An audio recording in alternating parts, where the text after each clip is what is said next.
Muito boa noite, meu querido amigo, minha querida amiga da rede. Nós vamos neste momento dar sequência no nosso curso da criação à eternidade, a longa jornada dos filhos de Deus.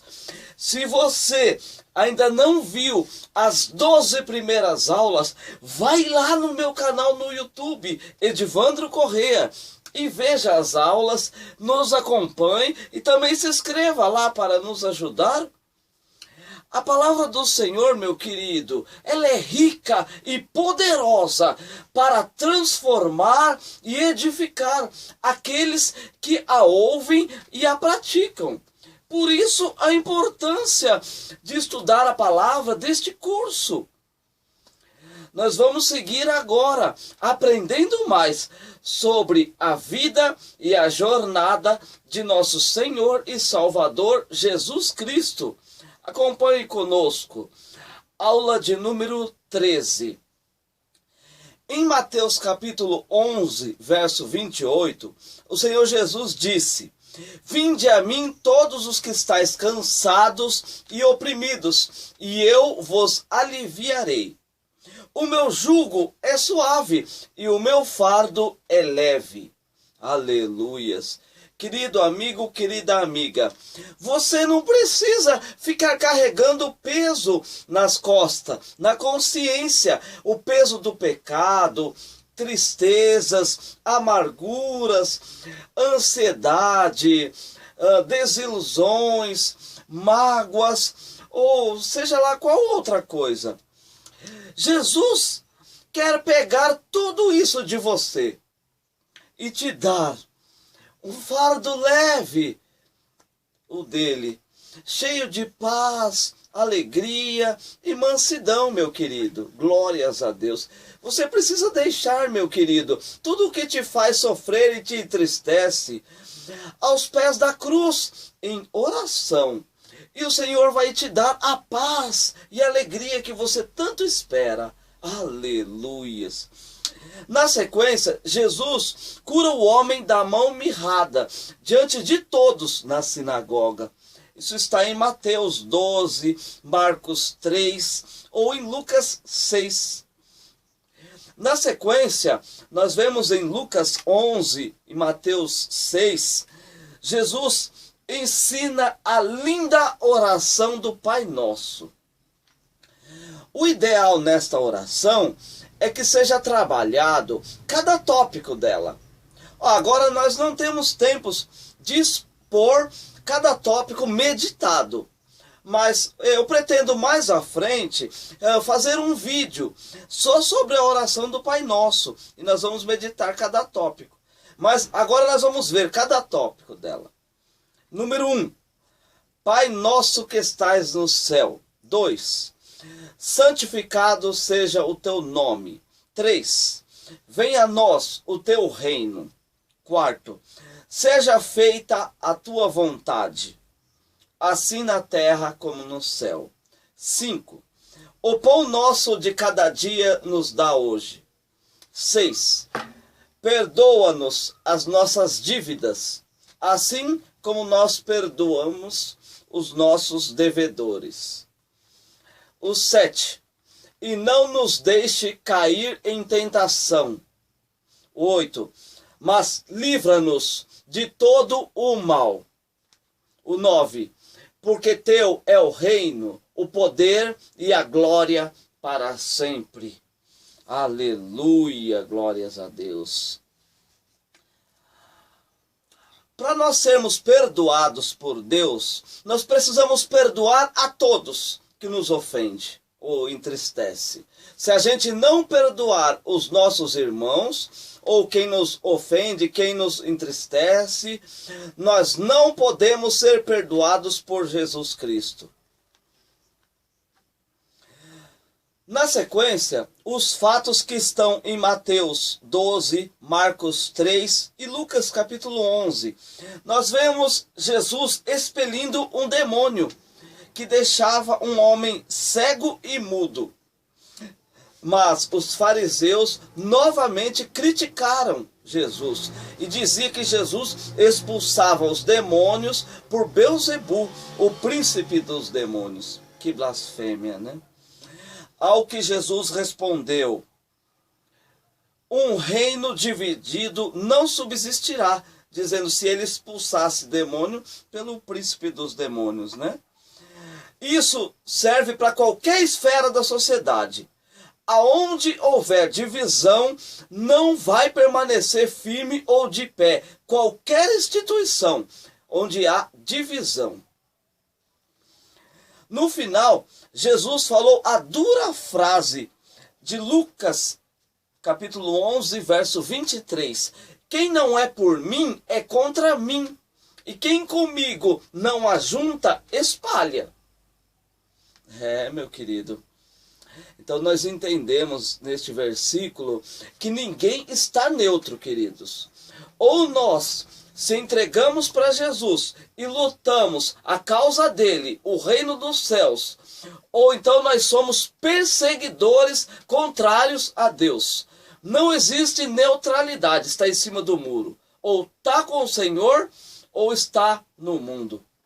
Esse é o querer de Deus, ou a vida humana. Ou está ou não está com ele.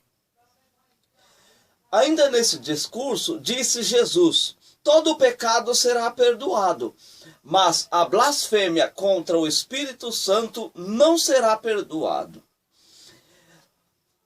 Por que então a palavra diz, meu querido, que é o Espírito Santo que convence o homem do pecado, do juízo e da justiça? Se a pessoa não aceita o Espírito Santo, não reconhece ele, não tem como o Espírito Santo convencê-lo do pecado. Qual o resultado? Não tem como a pessoa ser salva, porque o Espírito Santo não vai convencê-la que ele é um pecador, né? Que ele precisa de Deus e do perdão, porque essa pessoa não acredita no Espírito Santo. Em Mateus 12, Lucas 6, está escrito: pelos seus frutos os conhecereis. Não tem como esconder, as nossas atividades nos revelam. Na sequência, eu quero dizer que aparece aí a família de Jesus em Lucas capítulo 8. A sua mãe, a mãe de Jesus e seus irmãos, eles querem ver Jesus. E aí Jesus respondeu no momento: a minha mãe e os meus irmãos são aqueles que fazem a vontade do meu Pai. Agora nós vamos ver uma série de parábolas ditas por Jesus. Antes eu quero dizer por que Jesus falou tanto em parábolas.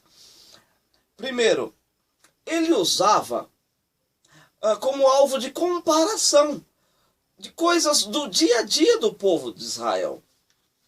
Então aí ficaria mais fácil o entendimento, porque ele contava as histórias mediante as coisas que eles conviviam com elas no dia a dia. Segundo, para que entendesse somente aqueles que estavam interessados em ouvir. Somente para isso. O terceiro, para que se cumprisse a escritura que diz em Salmos 78, 2: abrirei em parábolas a minha boca, publicarei coisas ocultas desde a antiguidade. Aleluias.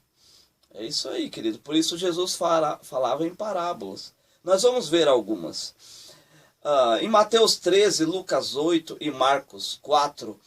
Primeiro tem a parábola do semeador. Ainda em Mateus 13, a parábola do joio e do trigo. Muitas outras, ainda como a parábola do fermento. Também a do tesouro escondido. Teve outras, a da pérola de grande valor. Também a do grão de mostarda. Foram muitas. Também a parábola da rede. Sendo que a maioria das parábolas, Jesus falava que o reino dos céus é semelhante à coisa que ele estava explicando. Jesus também expôs outras parábolas, também referindo-se aos filhos perdidos, a da dracma perdida, a ovelha perdida, o filho pródigo, a do rico e Lázaro, a da viúva insistente, a do fariseu e o publicano, e várias outras parábolas. Na sequência, nós falaremos do famoso episódio da filha de Jairo e da mulher de fluxo de sangue. Está em Mateus 9, Lucas 5 e Marcos 8. As multidões acompanhando Jesus. E um mestre da sinagoga de nome Jairo pedia socorro a Jesus, porque a sua filha estava à morte. Então Jesus foi socorrer a menina. Mas no meio do caminho, uma mulher que sofria com uma hemorragia há 12 anos e já tinha ido em muitos lugares e gasto muito dinheiro. E a sua última saída era Jesus Cristo. Meu amigo e minha amiga, o homem, ele pode correr pelo mundo todo atrás de ajuda, mas o único socorro do homem está em Jesus Cristo. Assim foi a mulher que foi curada do fluxo de sangue. E também aí a filha de Jairo, que Jesus ressuscitou. Aleluias, glórias a Deus. Depois, de volta à sua terra, em Nazaré, Jesus mais uma vez foi rejeitado. E diz, um profeta, ele não é honrado entre os seus parentes, no meio da sua terra. Infelizmente, né, queridos? Até hoje é assim. Mais à frente, Jesus encontra-se com um jovem rico. E o desejo do jovem é saber o que fazer para herdar a vida eterna. O que disse Jesus? Segue a lei. E ele respondeu, isso eu já faço desde a minha mocidade. Então, Jesus falou, vende o que tem e dá aos pobres, e vem e segue-me. Jesus sabia que a fé, a esperança deste jovem estava em seu dinheiro. Então ele foi embora e não quis seguir o Senhor. Isso está em Mateus 14, Marcos 6, João 6 e Lucas 9. Então, nós vemos aí a primeira multiplicação dos pães e dos peixes. Destaque para André, que ele trouxe um menino com 5 pães e 2 peixes até Jesus, que proveu o grandioso milagre. E cerca de 5.000 homens, além de mulheres e crianças, se alimentaram. E ainda até sobrou. Aleluias. Queridos, Jesus, ele poderia despedir a multidão sem se alimentar, como os discípulos disseram para ele. Mas Jesus, ele não deixa ninguém que está com ele padecer fome ou necessidades. Isso é no dia de hoje, queridos. Aleluia, é para nós, meus irmãos. Glórias a Deus. Agora, novamente, os discípulos vão ao mar. E aí se levanta um grande vendaval. Mateus 14, Marcos 6 e João 6. E acontece o grande poder de Jesus sobre a sua criação. Jesus anda sobre as águas, ao que todos no barco se apavoraram. Então Pedro deseja também andar sobre as águas, e Jesus o chama. Mas, ao Pedro tirar os olhos de Jesus, ele começa a afundar. Mas o Senhor vai e o segura, e o levanta. Aleluias. Querido amigo e amiga, não olhe para os seus problemas, as lutas da sua vida. Olhe só para Jesus e para a palavra de Deus. Nós temos que tirar a nossa mente e as nossas preocupações das coisas da vida e focar somente em Jesus e na promessa dele, na proteção dele para nós. Porque senão, de certo, assim como Pedro, iremos afundar, meu querido. Agora, já do outro lado, em terra firme, a multidão que comeu o pão da multiplicação veio ver Jesus. Então o mestre disse: eu sou o pão da vida. Trabalhai não pela comida que perece, mas sim pela que permanece para a vida eterna. Aleluias! Está relatado isso em João capítulo 6. Nós vamos ler o final desse discurso, João 6, 53 ao 60.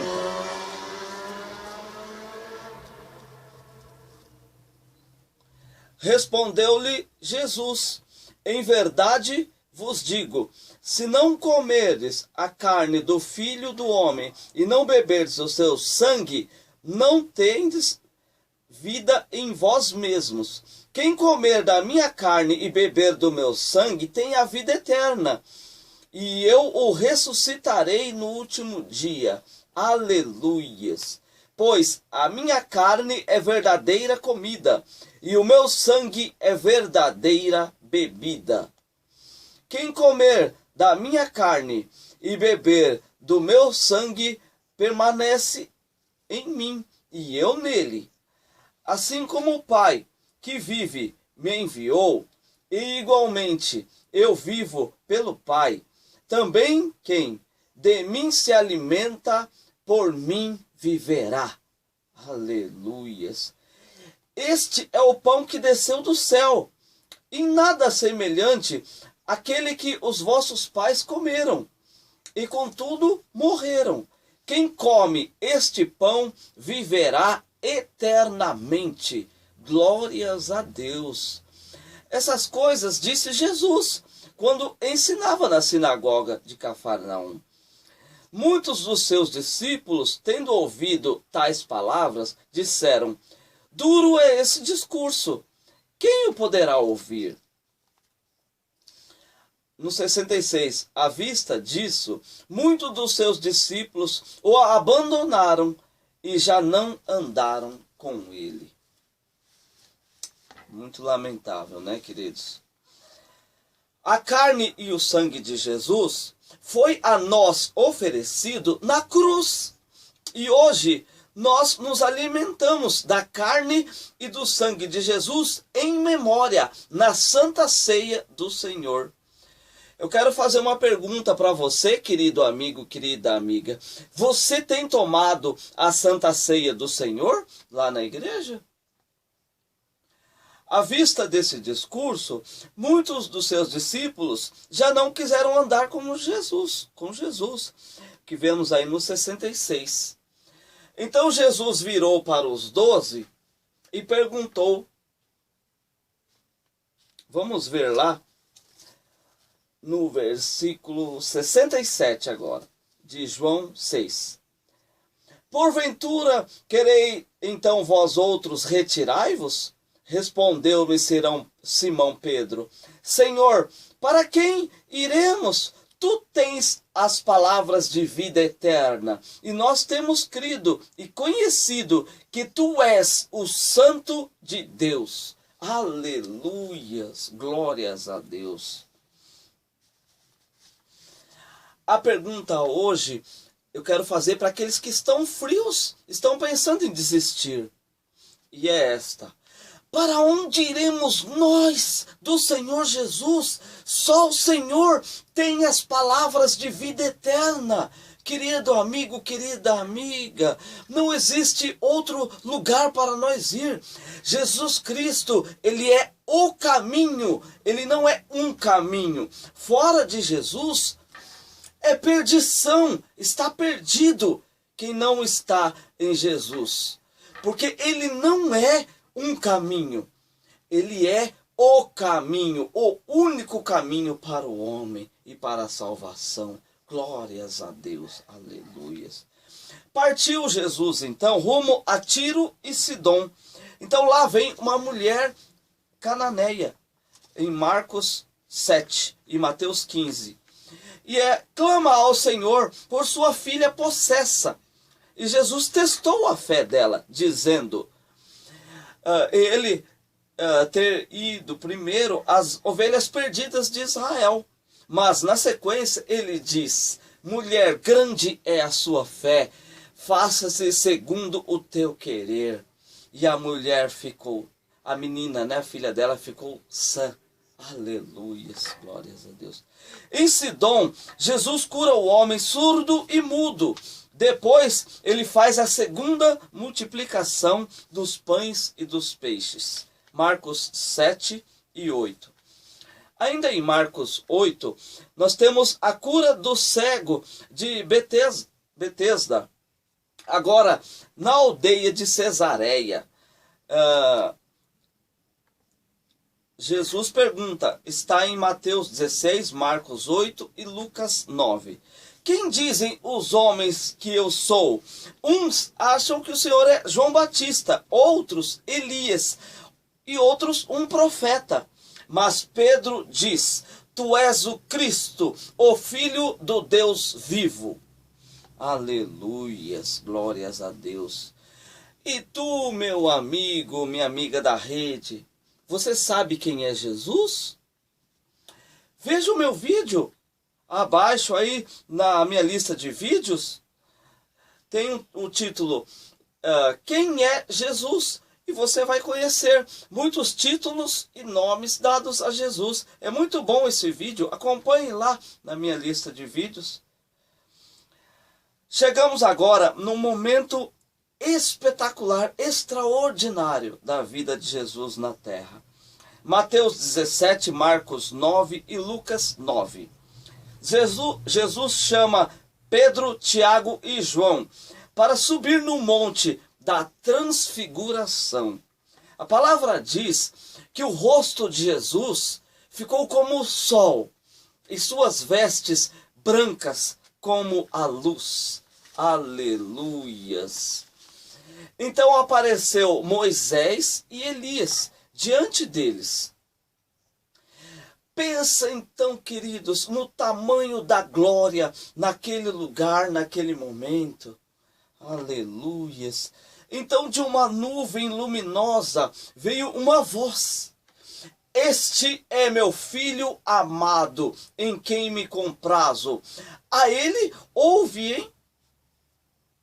Então eu quero explicar para vocês que Moisés, que apareceu, ele estava representando ali a lei. E Elias, que apareceu, ele estava representando os profetas. E Deus Pai disse do céu, ouve a Jesus, ou seja, a graça agora, né? É esse que nós precisamos ouvir e obedecer. Porque Jesus Cristo, ele é a confirmação, ele é a totalidade da lei e dos profetas. Aleluia! Então, o que nós precisamos ouvir e obedecer a voz é de Jesus, que está na palavra de Deus.